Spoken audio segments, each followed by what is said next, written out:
civilmedia.mk. Slobodno, nezavisno, otvoreno. Ako takva država ima dadano primjer, uspješan primjer u javnom sektoru, to već dama. Ako ovakva država ima za vravoteno ljudi koji što apsolutno dava primjer deka institucijite nemate kvalitetna uslugi što treba da gi dava, togaž ne mislim deka treba da bude lokomotivata na cijeli ovaj proces. Znate što, zato ja sakam mnogo ekonomijata, pošto ima nevidljiva raka na to što je ponuda i pobaruvačka. Ponudata go dava to što je sopstveni na ta ponuda, to je privatni od sektora. Oni davat kriterijumi vrz baza na koje što treba se vraboti jedan čovjek. Mislim, nije sve sme generacija tuк na ljudi koji što se vrabotuva v stranske organizacije samo zato što znaješ anglijski. Zamjena to, globalna ekonomija na znanje, ekonomija na inovaciji, ekonomija na socijalnim platformi, Google, Facebook, LinkedIn, na ekonomija na mozog, ne može da biti to komparativna prednost, jazikot ili pripadnost. Ja ne znam da ga objasnim to na način na zakon za diskriminaciju, ali u ekonomija, kada što privatni sektor pokušava da nametne konkurentnost vrz baza na čovečki od kapital, na kapital na inovaciji, toga živije ne može da kažeš samo zato što jedan čovjek zna makedonski i albanski, to je must, više to ne nego stavati po kriterijumi za vrabotuje na jedan kadar. Znači, više niko ne stava da li znaješ lokalni jazici. Treba da, ako je to neki čovjek što ima IT, na primjer, da zna da pišu nekoliko jazici kompjuterski, HTML, SQL i tako natamo, stava milion drugi raboti, meki veštini, tehnički veštini, pa na kraju se pretpostavlja deka anglijski od albanski, od makedonski, znači, kako dadana automatski forma, više niko ne te vrabotuvate vrz bazane nekoje zna. Znate što, nije živeme vo države kada što Nikola Grujevski go regulira cijeli privatni pazar. Naprimjer, on toga kažuvaše da nije će suportirame određen sektor, određena industrije ili određeni kompaniji. Nije žive mindsetot na reguliranje na pazarot. I zato ovakve ideje dava to. Zato što toliko mnogo je reguliran pazar od Makedonije i toliko mnogo zavisi privatni od sektora, od subvenciji, od državna pomoć, što oni misle da i preko politikate na vrabotuvanje može da im nametnat vakvi raboti, vakvi politiki. Ja mislim da to je pogrešen stav. Mislim da ta politika na VMRO vremeto na Grujevski, ne сега, treba celosno da se uništi, da se deregulira pazar, treba slobodno da misli. Jedan predprijemač, jedan čovjek koji što saka da mu bude pazar od cel svet ili barem regionot, ne može ti da mu nametneš kadri partijski da li zna određen jezik. To je treba sam da može da bavim ta politika na vrabotuvanje.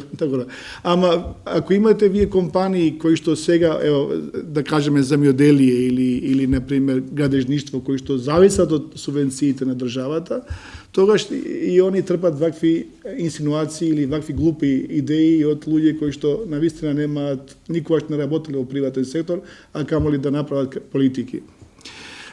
Mene mi je mnogo žal za država koja što vika дека našиот rast će bude vrz bazan na човечки kapital, oni barem така кажа, на почетокот на овладење, рекоа дека нашиот раст ќе се базира на човечки капитал, даваат вакви глупи изјави. Мислам, тоа е многу смешна работа, затоа што ние ако сакаме да им помогнеме на компаниите, треба до сега да направиме институција или барем некој фонд за обука на компетенциите и вештините на тие луѓе.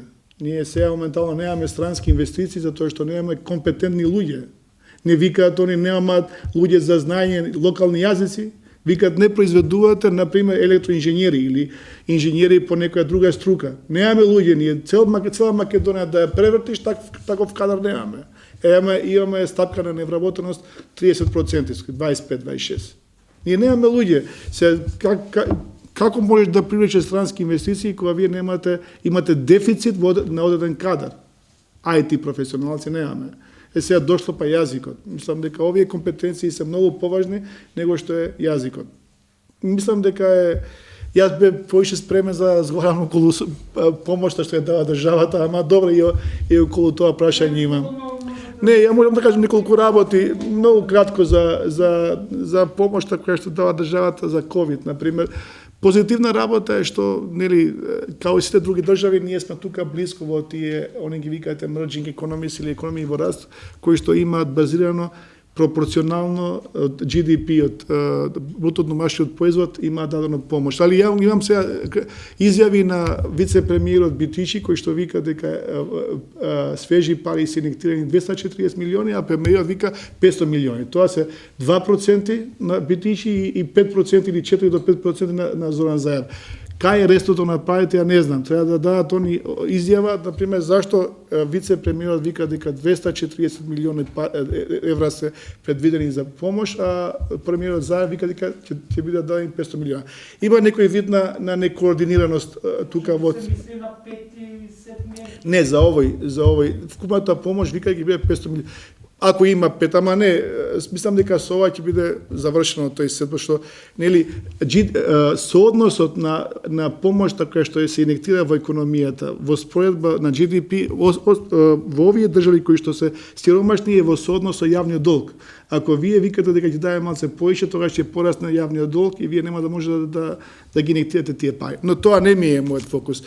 Фокусот мој е дека како сите други држави, ова е импортиран модел од новите земји што го има дадени. Македонија нема некоја идеја, некоја иновација, се фокусира на три работи. Првото е да се купи макроекономската стабилност, тоест вработувањето на луѓето да нема отпуштање од работа, да се задржат каматните стапки фиксни или да бидат стабилни и да се подржат социјално загрозените категории на луѓе.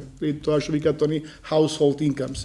Тука се овие три работи, државата нели се фокусира на овие три категории. Но прашањето мое кој што треба да мислам дека и денеска тука ќе има дебата и со вице-премиерот, значи, вие треба да имате некоја дебата за да се видиме кој е соодносот на оваа макроекономска стабилност врз база на стабилноста на конкурентноста на компаниите. Ако вие му давате 25.000 денара на еден вработен или на една компанија кој што има намален приход 30%, тоа е исто како да му дадеш еден оброк во еден месец на еден бездомник. Што му помагаш? Ништо. 24.000 денара да му даеш една компанија која што изгубил милиони евра приход, или дека стотици илјади евра приход, тоа е ништо. Тоа е исто како да отвориш народна кујна за бездомници за еден месец и да му даеш еден оброк на ден бесплатно. Тоа се фокусираме да се купат овие, да се подржат овие социјално маргинализирани групи, но да се види и да се потикне конкурентноста на компаниите. Ние не збориме со банките да вклучиме инклузивен модел, да ги вика државата банки, да кажат доста више со овие милионски суми профити, дајте да субвенционираме, да кредитираме стартап компании на кому нема да му барате, например, хипотека во центарот на Скопје. Глупо е 21 век, ние уште бараме ипотека за стартап во центарот на Скопје. Ако јас имам хипотека во центар, имам стан во Скопје или некој земјиште, некој дуќан, не може да занимавам со стартап, ќе се занимава со дајем под кирија, под најам на таа работа. Треба да направиме гарантен фонд на компании, на држава која што ќе даде пари за да гарантира за овие компании кои ќе земаат финансиска помош дали од грантови, дали од кредити и така натаму. Треба да се фокусираме на ова што реков Песка, обука на овие предприемачи. Овие луѓе сега бараат долгорочна помош. Треба да му се помогнем, пошто овие компании не работеле 6 месеци. Они изгубиле дел од нивните партнери, клиенти, пазари. Кој ќе му надомести тоа? Треба да направиме ние некоја дата база на странски пазари, на странски производи. Рековме Пешко дека живееме во тренд на економија на знаење. Ние треба да ова знаење да го преточиме во некој софтвер, каде што ќе покажеме на нашите компании локални дека во странство се барат овие производи, овие партнери, овие добавувачи. Треба да им помогнеме на нив, затоа што они немаат пари да прават истражување на пазарот. Овие се 95% кај се мали и средни компании. Немаат пари да идат во Германија да истражуваат пазар. Тој гарантен фонд, истражување на пазарот, обуки, например, намалени стапки, ние уште имаме највисоки стапки во Македонија. Уште кај нас се рачуна помош ако вие не плаќате за 2-3 месеца некоја рата на извршители. Па тоа не е помош. Помош е да ти даде државата пари да можеш да рекуперираш и компензираш таа загуба што имаш. Мислам дека кај нас се гледаат работите краткорочни. Се купува некоја макроекономиска стабилност, краткорочно, но се губи видот или таа визија која што сакав да ја чујам денеска од државните институции за стабилноста на конкурентноста на компаниите. Што они мислат да помогнат на таа конкуренција? Ништо не можеш да му помогнеш на компанија ако му дадеш 3 месеца при донеси да му платиш на еден вработен, а таа компанија изгубил 100.000 евра затоа што нема више пазар. Тие луѓе така и така ќе бидат напуштени, треба да завршат на улица. Што правиме со нив?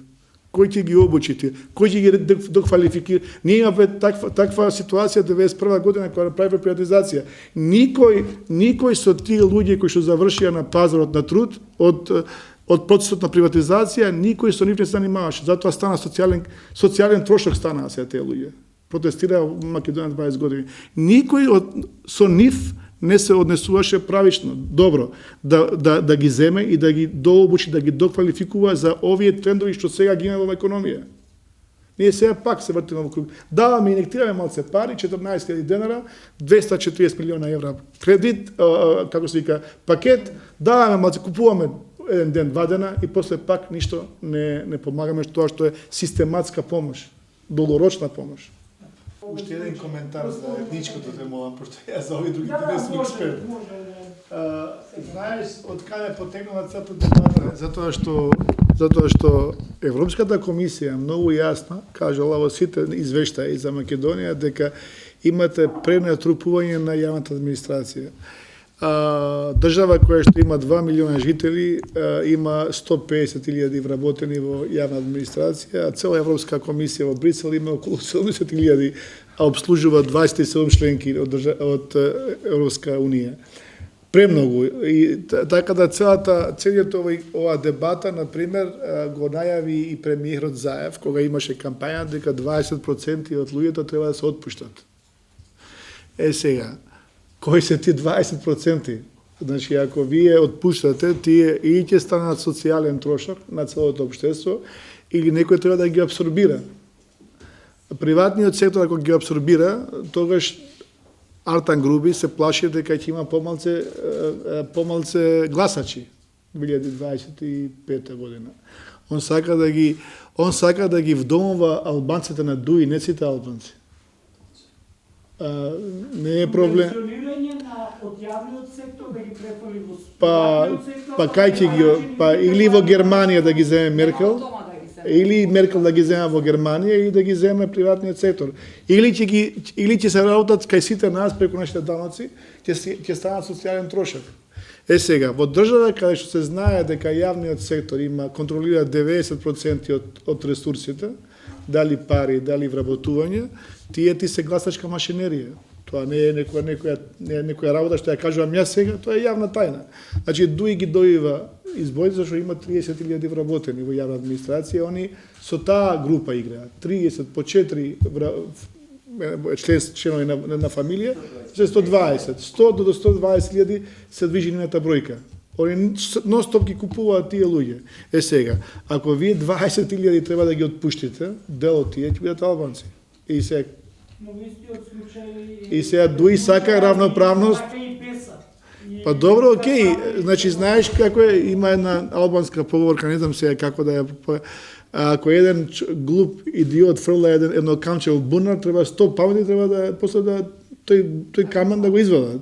Сега едниот ќе фрла камче и сите по тоа камче ќе бидат да се во бунарот. Сега не знам како да го објаснам тоа, али Дуис и браво на Дуис, алал да име, ја мислам да има в партија, ниједна нивна тема не може да ја рачунам за сериозна, али гледам овие наметнуваат теми, а овие па другите одма скакаат по тие теми и даваат милион други алтернативи да бидат попаметни од тој глупавија што ја наметна таа тема. И така беше за премиерот албанец и тоа. Сакам да кажам дека во јавниот сектор вие може да направите позитивна дискриминација, афирмативна акција, ама тоа се прави, се знае кај се прави. Во репроматеријалот на производот, не во финалниот производ. Вие треба да инвестирате во обука, квалификации на ромската популација. Треба да збориме за албанците кои што се во јавна администрација 15 години се во исто место. Помлад соработник. Тоа е дискриминација. Не ми е дискриминација да ме работиш мене 15 години, јас сум доктор на науки, а уште сум помлад соработник. А ромите сега се во прашање каде што беа албанците 2002 година. Уште за бројки се занимаваме, уште со квоти. 20 години, а во приватен сектор, нема држава која што е пазарно ориентирана, маркет економи, да можеш да му наметнеш на компанија работник. Кај се случи, ако немате вие некоја ако меѓувремено не е променет уставот и сте станала диктатура или некоја комунистичка компанија. Во пазарна економија да му наметнеш на предприемач, компанија, собственик, со свој пај, да му наметнеш и преку афирмативна акција, да му наметнеш работник, тоа го нема нигде. Нигде го нема тоа. Само во Македонија го слушам. Но главното е тоа што само един вака ќе се дополни. Има полно роми, например, што заминале како гастарбајтери. Како може да се покажат во Германија како работници, а дека не може. Ви кажувам дека економијата на Македонија треба да се тачно. Знаеш што, во Западна Македонија, ќе ти кажам, јас сум работел во Гостивар 5 години за една компанија, организација која што беше поддржана од британска влада, се викаше ЕСА. 95% од компаниите има професионален кадар македонци. Кога викам професионален, економисти, сметководители, тоа ги има македонци затоа што тие беа постручни тогаш. Ние немаме пристап до квалификација, до образование, тие ги зема. Јас сум правил обука на компании, албански компании, собственик албанец, целиот свој професионален кадар ги има македонци. Ама тоа е пазарна вредност, тоа не може да го наметне некој со квота. Апсолутно тоа го велам дека ако на запад гледате тие работници, Тачно. без разлика таму може да работат и на секоја позиција.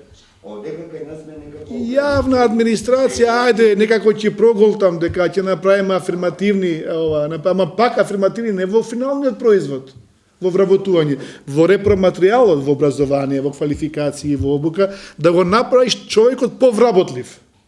Кога го правиш после повработлив, на него треба да обиде тоа, да се потруди да најде работа, дали во јавен, дали. Ама ти од финалниот производ, да продаваш лош производ, со репроматеријали, не знам, од Кина и да биде тоа конкурентен, не може да биде тоа. После нема потреба да донесеш вакви мерки, зашто кога имаме експерти по одредена област, во приватниот сектор сами работодавците бараат. Еве како споменавте претходно, немаме вакви инженери, такви инженери. Значи, ајде нека донесат некоја мерка, да однесат, тука може и процентуално, 10% роми, 10% албанци, 10% ова, 10% она, да ги пратат на некоја обука во странство за овие дефицитарни струки, нека ги завршат обуките, и после може да ги донесат назад во Македонија и да ги вработат, нели? За некоја странска инвестиција. Луѓето не се раѓаат глупи или се помалце конкурентни. Луѓето се прават помалце во тек на живот. Ние ги правиме како држава, значи не се раѓаме помалце квалификувани од македонците, ние сме исти. После со тек на време, образование, квалификации, неформално образование, обуки, вештини, така натаму и стануваме неконкурентни. Али тоа сакам да го завршам ова. Дуи се интересира за албанците на Дуи, не за целиот албански народ. Тоа што он сака да ги вдоми тие луѓе кои што ќе му дадат гласот на машинерија. Според мене, ја мислам дека две работи, ова е моје мислење, имам една лоша и една позитивна работа во целата ситуација. Лоша е што оваа генерација на политичари ништо не може да реши. Затоа што ја во економија сум гледал како се копираат закони од Норвешка и на крај имплементацијата треба да го направи некој локален шериф тука и тука треба или не се имплементира или па познавања, корупција и така натаму и после тој добар закон што е имплементиран, на кај завршува, ние ги викаме во економија, овие ги викаме картели, што е зони на интерес кои што сакаат овие политичари да ги задржат. Значи, тоа е моја работа, тоа е моje мислење дека оваа генерација на луѓе нема да може да направи многу голем ишекор ниту во сексуалната, ниту во етничката дискриминација и така натаму. Некој, да кажеме, некој голем ишекор за да се направи некоја голема фама околу таа работа. Ние имаме не само етничка, ти во, например, ДУИ сега нема ни еден чиновник од Гостива, знае зашто? Зашто ги изгубили изборите во Гостива. Каде го има тоа, да не можеш да избереш, а порано кога ги добива, има по 5 министри. Значи, дискриминација, затоа што има една работа во економија, се вика преговарачка моќ. Вие немате преговарачка моќ, затоа што е малцинство сте, како роми. Тој од Гостива што ги изгубил изборите, нема преговарачка моќ, пошто ги изгубил изборите. И тука се гледа, тука во Македонија, winner takes it all. Добитникот го зема целиот плен. Така му дадовме држава на Груевски, така му даваме сега држава на Заев. Winner се однесува како да е тука сега, како да му е тоа собственост. Али друга работа, гледам позитивна, например, во некој си седен роч. Првата работа е што ние имаме отворени листи сега ќе имаме. Барем така сака да се комбинира со локалните избори. Локалните избори во Гостива, например, има голема ромска популација. Мора да ставиме советник, ако се кандидирам јас за градоначалник, пошто више нема да можам да ги купам ја ромите. Морам да ставам таму некој нивен репрезент, ако не ја, мојот против кандидат ќе стаи репрезент, да може да ги анимира и тие гласачи роми. И полека ќе дојде тоа што го вика Лиза сега bottom up. Не од горе долу, него од самото општество ќе донесе некои локални герои. Пошто, веруе ми, иако си имал ром министр, никакво фајде не си имал тој човек. Нијакак од албанец, освен неговата фамилија да му дае некоја поголема економска добивка или некоја стипендија за блиските, друго ромската популација ништо не видела. Како што ние не гледаме од нашите корумпирани луѓе. Тие се партија која што помагаат на 200 луѓе на име на сметка на не знам колку ги има таму по сите етнички линии. Тоа е тоа. Сега да не правиме фама околу министр кога навистина целата таа бенефиција завршува во првиот круг на неговата фамилија. Толку е тоа. Преговарачката моќ на тој министр толкава е. Кажа господјата 5 луѓе таму се вработени и тоа е тоа. Но отворените листи мислам за мене е ишекор, не само за тие што се етнички дискриминирани, него и за луѓе кои што се интелектуалци, а не гледаат во ниедна од овие партии можност да се искажат. Сега, например, ја искачам на телевизија, луѓето ми викаат мене излези на избори, ама до сега ќе излезеш, ова е машинерија. Сега со отворени листи може да некако да дојде до израз поединецот и квалитетот на поединецот. И в тоа работа ние сега ќе почнеме преговори со Европска унија. Мораме некако да покажеме и чекор дека знаеме да се справиме како држава, ако сме држава и со различни од нас и со интегрирање на овие етнички заедници и така натаму. Не само да копираме како се вика закони и после да не ги имплементираме целосно, сега ќе имаме некој надзор одгоре, што ќе не види. И ако ние не правиме тоа што сме го дали како договор, како подпишуваме договор во банка дека ќе дадеме во крај на месец ќе дадеме камата, ако не дадеме ќе вате се нулта позиција. И не сакаме да се врати нулта позиција, мора да ги почитуваме тие обврски. Така да овие две работи мислам дека ќе бидат позитивни, некако позитивно. А се согласувам дека министер Ром само за пиар е добро. civilmedia.mk. Слободно, независно, отворено.